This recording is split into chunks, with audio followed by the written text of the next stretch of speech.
Ang gisaligan sa mas daghang Pilipino. ABS-CBN News and Current Affairs. Dapig sa kamatuuran. Dapig sa katauhan.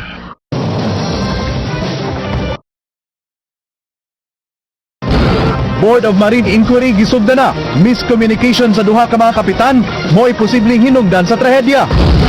PAW, muhatag og legal assistance sa mga kabanay sa biktima sa trahedya. Samtang gobernador sa lalawigan sa Surigao del Norte, muhatag og financial assistance sa iyang mga konstituente. Mayor Mike Rama, mikaon og isda sud sa Pasig Fishport, pagpakita nga luwas mukaon og isda.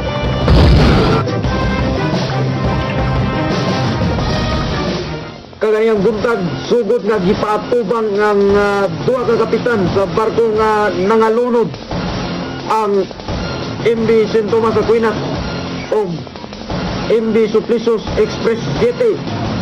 Ang una nga mga atubang sa Special Board of Marine Inquiry nga gipangilang nga maong hiti sa Coast Guard sa Subo. Doon na tayo live update sa itong kawika si Charlotte Patiña. Charlotte, unsay latest? Yes. Sa mong giingon unang milingkod isip resource person sa Cebu Coast Guard Station Commander Weniel Azcuna.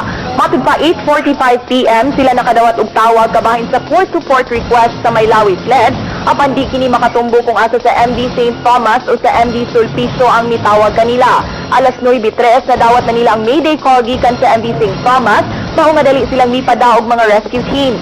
Giklaro ni Acuna nga gikan sa panagbangga ug hangtod karon ang search, rescue and retrieval operations lang yun usang ilang gi-prioritize inay paghimog investigating team sa insidente. Dugang niya di unta mahitabo ang insidente kung doon na lang yung vessel traffic monitoring scheme ang Subo. Sunod nga gipatawag si Kapitan Reynan Bermejo sa MV St. Thomas.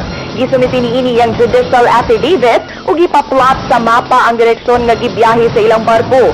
Matod niini, alas 8:23 nitong higgabi-una nabantayan sa ilang radar nga adunay barko nga ilang ikasugat. Gitawagan niini ang Sulpicio apan wa mitubag, mitawag kini pagbalik apan pakyas gihapon.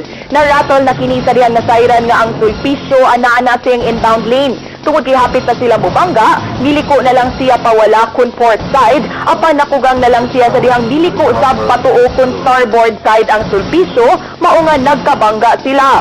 Matod ni Bermejo, wa na sila misinias usa miliko pawala, sanglit kalit-kalit ang mga panghitabo. Wa na sab niya gipaong ang makina ug gimaintain na lang ang 15 to 16 knots na speed, sanglit mula na taog 8 minutos ang pagpahunong sa barko kung pagmon kini. Samtang paglingkod ni Kapitan Rolito Hilo sa MV Sulpicio Express 7, misumiti sab siya og judicial affidavit ug miplot sa gibiyahian silang barko.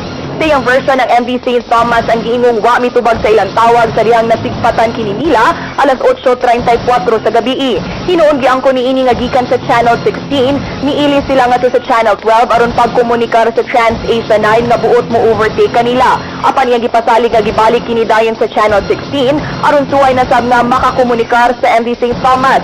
Matod ni Hilo, wa gyud sila nagdahom nga magkabangga sila sa MV St. Thomas tungod kay nagtuo silang magpabilin na kini sa ilang gisubay nga lane.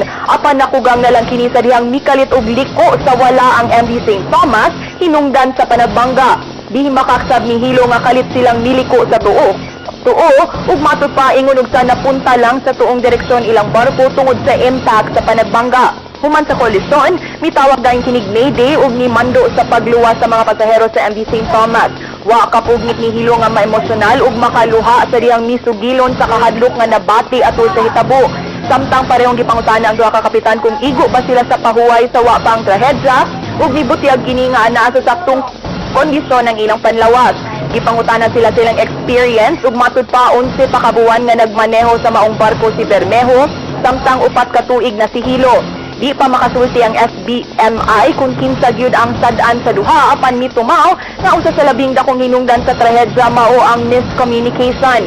Gani mireklamo ang mga kapitan nga ang Channel 16 dinhi sa Subo nga mao ilang gamiton sa pagkomunikar samok kaayo sanglit daghang mga signals nga makasud niini ug magbugal-bugal mao nga di sila magkasinabtanay. Di katakda sab nga ipatawag ugma ang mga kauban sa duha ka kapitan sama sa ilang lookout, hearing men ug officers on duty. Matod pa duha ka semana ang gihatag ni Presidente Noynoy Aquino kanila nga time frame sa paghuman sa SBMI aron madali sab ang resulta sa